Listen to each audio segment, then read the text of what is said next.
I'd love to get your overview of, in general, why do you think there's such a stigma associated with mental health?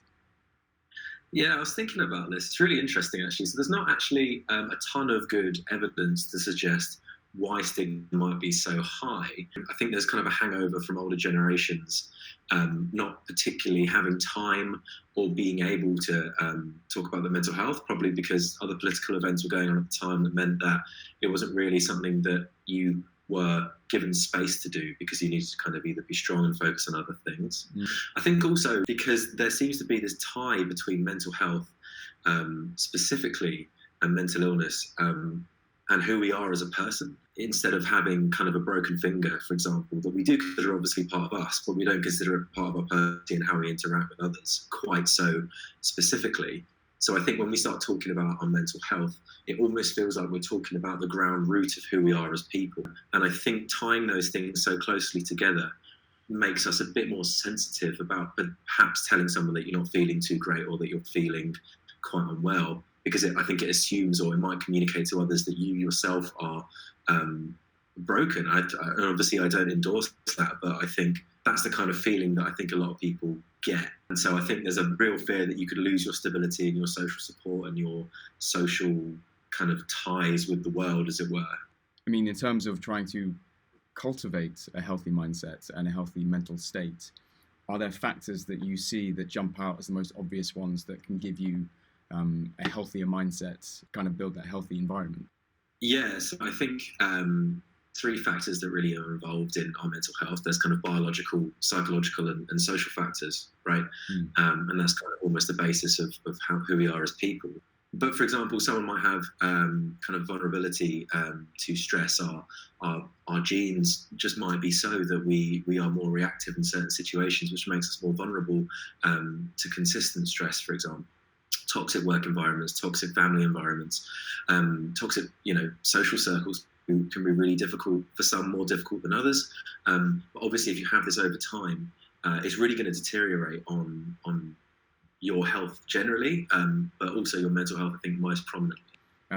Why is it so prevalent? It's obviously prevalent in creative industries, but the music industry seems to be almost infamous for mental health problems. I don't think there's enough to research actually to suggest that it's actually any more prominent in the music industry than it is in the general population. For example, in the general population, about 33% of people are probably at risk of developing a mental illness in their lifetime. I would say that we don't know if that's any more or less in the music industry. But I think because the music industry, the people who do well in it, and we hear about them more, they're much more part of our pop culture. I think when people become unwell in that sphere, it's more obvious to us because it's people that we listen every single day, it's people that we listen to. And so I'd say if you look at, say, the comedy industry, for example, or the film industry, you'll probably find the same rate. Again, we need some better research actually understanding this. But because they're more in our face, I think it's more obvious. Now, clearly, there's probably some things about the music industry that might not be conducive to good mental health. And again, I think these are general principles that you find in the general population as well. So high pressure, lack of sleep, feelings of loneliness, not being able to talk about your experiences probably don't contribute to you having really good mental health. And so I guess with that, these discussions are really important to have. I think when we talk about the music industry, often we'll say the music business. And I guess there is that entire side to the music industry where it is a business. How do you envision it looking in the future if something like mental health is just neglected and it's all about the ones and zeros? Yeah, and I think like any industry just focuses on business and not employees effectively, you're going to find kind of high burnout, poor creativity, more unfortunate public events that are going to be tragedies. For example, there's been suicide recently in the recent years, high profile suicide in the music industry and also the film industry. Just good people management and good people support, and that's what you really need. You kind of touched earlier on why mental health really isn't as straightforward as other things like breaking your leg. There's so many different elements going into it. Yeah, and actually it's really interesting because I don't actually think that breaking your leg might be that simple, right? So if you think about it, it really depends who the person is breaking their leg. If it's someone that is a footballer, for example, or an athlete, breaking your leg is actually probably really going to affect your whole life because that's your livelihood, that's how you interact with your social circle. So actually, I think the idea that mental health isn't simple is very true, but also actually I think it applies more to our health in general. As I said earlier, our mental health is so multifactorial, and also fundamentally addresses our social interactions with people, right? So if we're feeling depressed, anxious, if we have severe mental illness like psychosis, it's really going to affect how we interact with people and our social circle and our communities and our jobs. Having something that fundamentally changed, I think overall can cause a massive drop in our overall quality of life. I remember going through some of the earlier footage for 73%, where I thought you had a cracking point about that you wanted mental health to get to the point where it becomes a boring topic. Do you have any solutions that you have in mind of ways that we could get to that point where it becomes just this boring thing? And I guess if you did, how, because it's so complicated as an industry, how do you envision implementing them? I think the good news is for all of this is that most things are quite cheap, because already you've got loads of charities, educational areas and signposting that can really help people, just give them the base. So I think fundamentally more research is really important, first of all, to really understand what things are going to cause us better or worse mental health.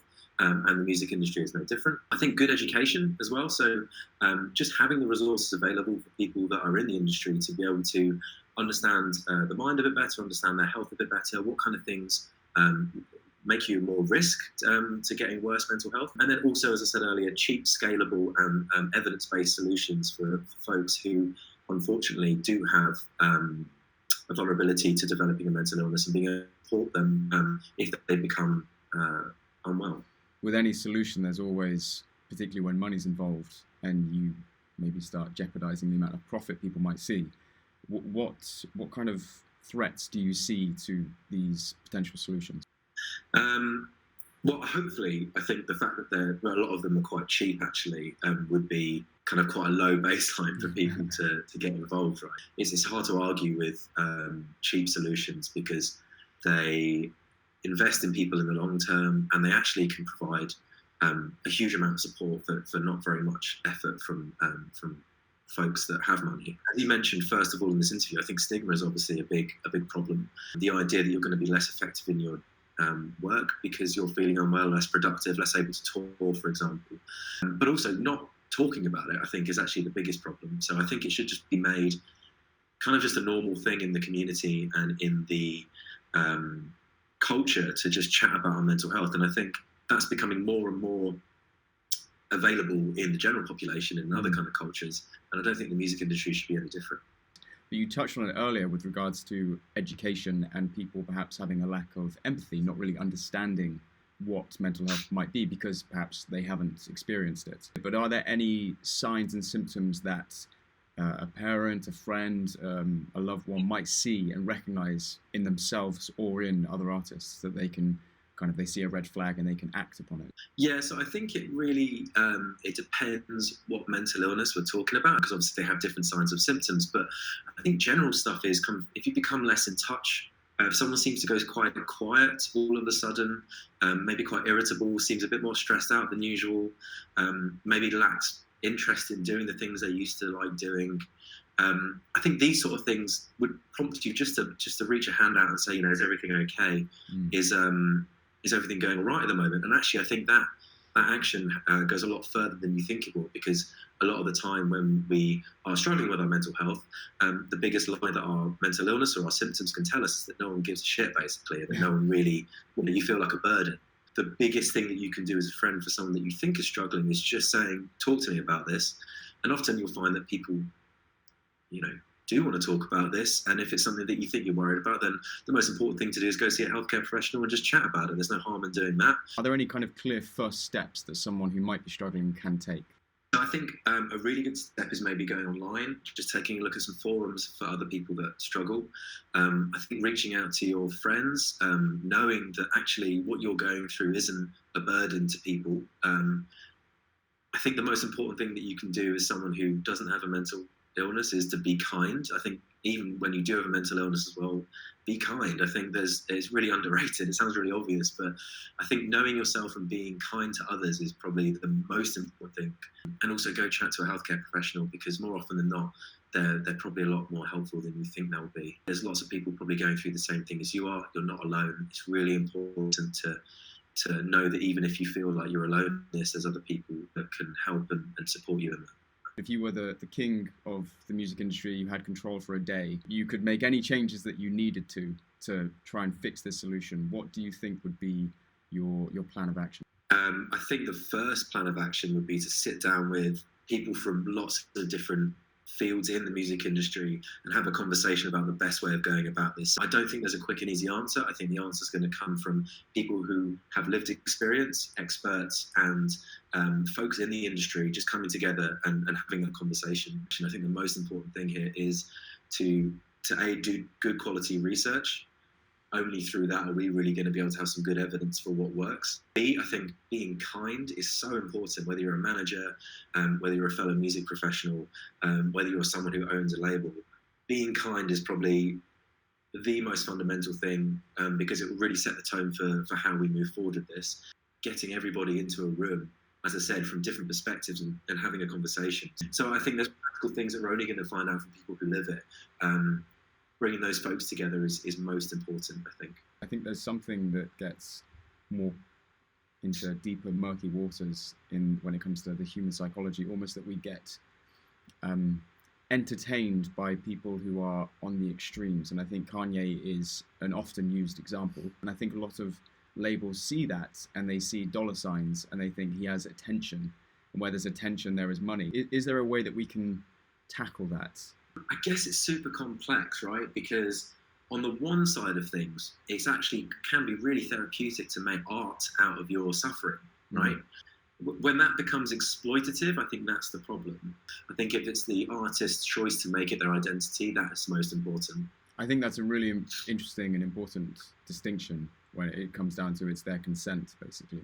Yeah, I think yeah, that's the best word for it. I think consent. You've nailed it there, really. I think if there's a consent about using their suffering as a way to move forward with their career, that's on them. And that's obviously their decision that they're making. If it's without consent, it becomes a real problem. From the study, we found a lot of people reaching out saying there were kind of a collection of 5 to 10 things that they wish they had more of in their life and to a higher standard. Why do you think, from your perspective, that that the quality of your mental health can be improved by a collection of multiple things, whether it is nutrition and sleeping and relationships? Why is it such a broad spectrum of things? It's the holistic view rather than just a single silver bullet. Our brain is incredibly complex. Eating properly can affect our mood, we know that. Sleeping right can affect our mood. Having social contact and healthy social contact can really affect how we are day to day. It's all because we're such complex beings. There's so many different things that can nudge us this way and that, and it might not be one thing necessarily that causes a problem. I think it's a collection of things together that can really influence each other because we're such complex animals.